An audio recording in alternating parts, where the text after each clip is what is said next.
স্বরাষ্ট্র উপদেষ্টাকে বলবো 24 ঘন্টার মধ্যে যদি এই দুর্বৃত্তদেরকে গ্রেফতার করতে না পারেন আপনাকে পদত্যাগ করতে হবে।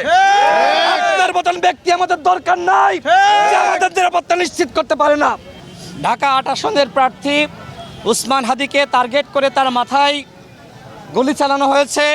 তিনি গুলিবিদ্ধ হয়েছেন, এই মুহূর্তে ঢাকা মেডিকেলে ভর্তি আছেন এবং আমি শুনেছি তিনি কোমায় আছেন, অর্থাৎ তার অবস্থা ভালো নয়।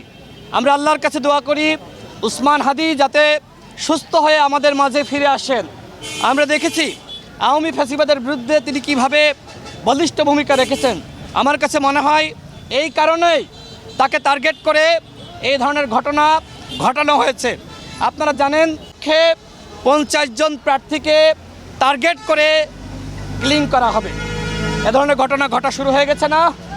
তার মানে যদি আপনারা ফ্যাসিবাদ মুক্ত নির্বাচন না করতে পারেন, ওই ফ্যাসিবাদের দর্শকদেরকে নির্বাচনের সুযোগ দেন, এই ধরনের অসংখ্য ঘটনা ঘটবে।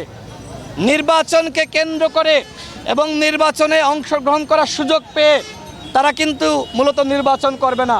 টানা তৃতীয়বার অর্জন করেছে দেশের সেরা সুপার ব্র্যান্ড স্বীকৃতি বসুন্ধরা টিস্যু, বরং নির্বাচনকে বানচাল করবে।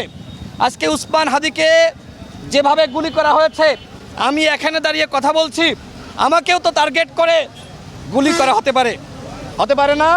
সুতরাং আমরা যারা নির্বাচন করতে চাই তারা কোনোভাবেই নিরাপদ নয়।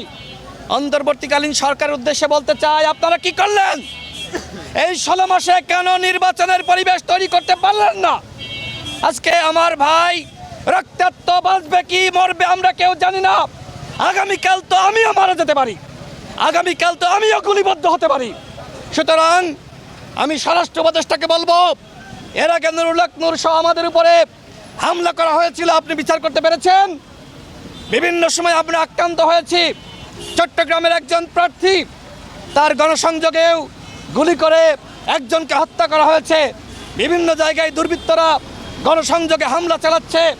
আজকেও ঢাকাতে একজন জনপ্রিয় ব্যক্তি, তাকে টার্গেট করে গুলি করা হয়েছে। সুতরাং আমি অত্যন্ত ব্যথিত। আমার ভাই, যার সাথে আমরা একসাথে মিছিল করেছি, একসাথে লড়াই করেছি, একসাথে আন্দোলন করেছি, সংগ্রাম করেছি, সেই ভাই আজকে গুলিবিদ্ধ হয়ে হাসপাতালে, আমরা কি করে ভালো থাকি?